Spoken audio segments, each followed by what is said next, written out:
Today's Bible story is from 1 Samuel chapter 16, and it's about David and how God chose him.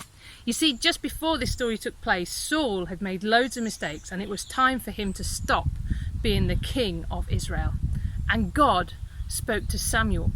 And God said to Samuel, "Fill your horn with oil and be on your way. I'm sending you to Jesse of Bethlehem. I've chosen one of his sons to be king." Samuel listened to what God said, and he did exactly what God said. So he set off in search of Jesse's house. When Samuel got to Jesse's house, and Samuel said, "Come in peace to sacrifice to the Lord."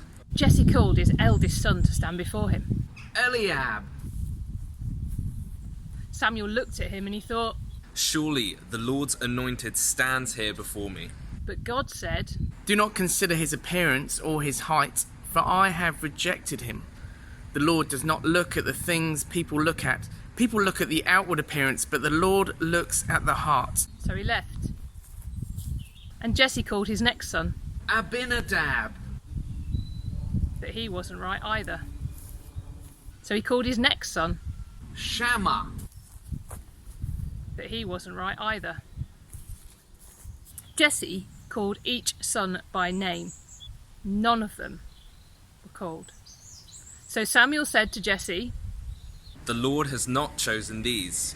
Are these all the sons you have?" and Jesse said, There is still the youngest. He is tending the sheep. Samuel said, "Send for him. We will not sit down until he arrives." and then they sent for him. Fetch David. David came in from the fields, and there he stood before his dad, Jesse, and before Samuel. And this time, the Lord said, "Rise and anoint him. This is the one." and Samuel anointed David to be the next king. And then David returned to his work in the fields with the sheep.